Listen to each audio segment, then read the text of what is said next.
بسم اللہ الرحمن الرحیم۔ السلام علیکم۔ ڈیلی واقعات سننے کے لیے ہمارے چینل کو سبسکرائب کریں۔ کچھ لوگ ایک عورت کو پکڑ کر حضرت عمر رضی اللہ تعالیٰ عنہ کی خدمت میں لائے اور عرض کی، اے امیر المومنین، ہم نے اس عورت کو ایک خشک نہر کے کنارے ایک مرد سے زنا میں مشغول پایا۔ حضرت عمر رضی اللہ تعالیٰ عنہ نے گواہ پیش کرنے کو کہا۔ گواہ گزرے اور گناہ ثابت ہو گیا کہ عورت سے جرم سرزد ہو گیا ہے۔ تب آپ رضی اللہ تعالیٰ عنہ نے اس کو رجم کیے جانے کا حکم دیا۔ لوگ اس کو رجم کرنے کے لیے لے جا رہے تھے کہ راستے میں لوگوں کو حضرت علی رضی اللہ تعالیٰ عنہ مل گئے۔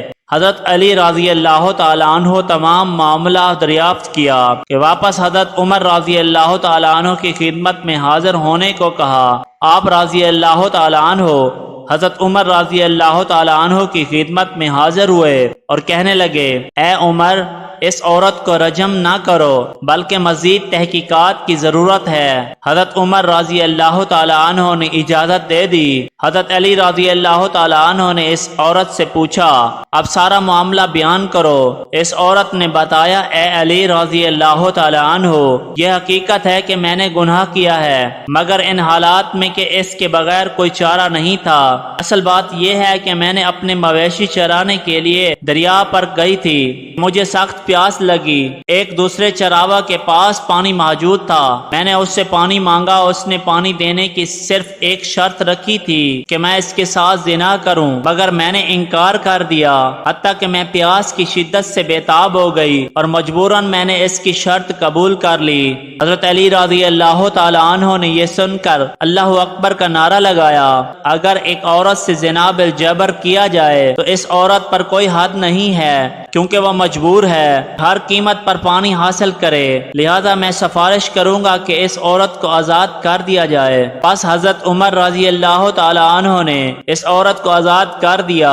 ایک عورت حضرت عمر رضی اللہ تعالیٰ عنہ کے پاس آئی اور اشعار میں یہ کہا کہ اے امیر، خدا آپ کے اہل و عیال میں اضافہ کرے، اور دوسری دعائیں دے کر عرض کی کہ ایسی عورت کے بارے میں آپ کا کیا خیال ہے کہ جس کا شوہر اس کے پاس موجود ہو مگر دوسری جگہ شادی کرنا چاہتی ہے، جبکہ اس عورت کا باپ بھی اس کام پر رضامند ہو گیا ہے۔ فرمائیے، کیا یہ عورت دوسری شادی کر سکتی ہے؟ کیا یہ شادی اس عورت کے لیے حلال ہے یا حرام؟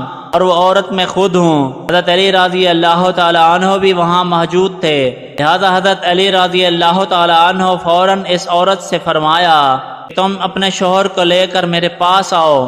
اگلے دن وہ عورت اپنے خاوند کو لے کر حضرت علی رضی اللہ تعالیٰ عنہ کی خدمت میں حاضر ہوئی۔ حضرت علی رضی اللہ تعالیٰ عنہ نے فرمایا، یہ آدمی نامرد ہے۔ اس پر اس آدمی نے اقرار کر لیا۔ حضرت علی رضی اللہ تعالیٰ عنہ نے بغیر عدت گزارنے کے اس عورت کا نکاح دوسرے آدمی سے کر دیا۔ غلام کو حضرت عمر رضی اللہ تعالیٰ عنہ کے پاس لایا گیا، اس نے اپنے آقا کو قتل کر دیا ہے۔ غلام نے اعتراف جرم کیا، پس اس کی گردن اڑانے کا حکم دیا گیا۔ حضرت علی رضی اللہ تعالیٰ عنہ بھی موجود تھے۔ انہوں نے غلام کو بلایا اور اس سے قتل کی وجہ پوچھی تو غلام نے عرض کیا، میرا آقا میرے ساتھ بدفعلی کرنا چاہتا تھا، منت و سماجت کام نہ آئی، آخر مجبور ہو کر میں نے یہ قدم اٹھایا۔ حضرت علی رضی اللہ تعالیٰ عنہ نے معلوم کیا، کیا مقتول کو دفن کر دیا گیا ہے؟ وارثوں نے بتایا کہ دفن کر دیا گیا ہے۔ آپ رضی اللہ تعالیٰ عنہ نے حضرت عمر رضی اللہ تعالیٰ عنہ سے کہا، 3 یوم کے بعد اس کا فیصلہ ہوگا، شام سے تب تک کوئی بات نہ کرے۔ اس کے بعد ورثہ حاضر ہوئے۔ حضرت علی رضی اللہ تعالیٰ عنہ اور حضرت عمر رضی اللہ تعالیٰ عنہ قاتل اور ورثہ کے ساتھ مقتول کی قبر پر گئے۔ حکم دیا کہ قبر کھودی جائے، چنانچہ قبر کھودی گئی۔ پھر حکم دیا کہ اندر اترو، میت کو باہر نکالو۔ چنانچہ لوگ اندر اترے اور دیکھا کہ قبر میں کفن تو موجود ہے مگر میت موجود نہیں ہے۔ حضرت علی رضی اللہ تعالیٰ عنہ نے دوبارہ تکبیر کہی اور کہا کہ مجھ کو خبر دی گئی ہے۔ رسول اللہ صلی اللہ علیہ وآلہ وسلم نے فرمایا، جو شخص میری امت میں قوم لوط کی طرح عمل کرے گا تو زمین اس کے مرنے کے 3 دن بعد اس کو قوم لوط کی جگہ پھینک دے گی کہ ان کے ساتھ ہی اس کا حشر ہو۔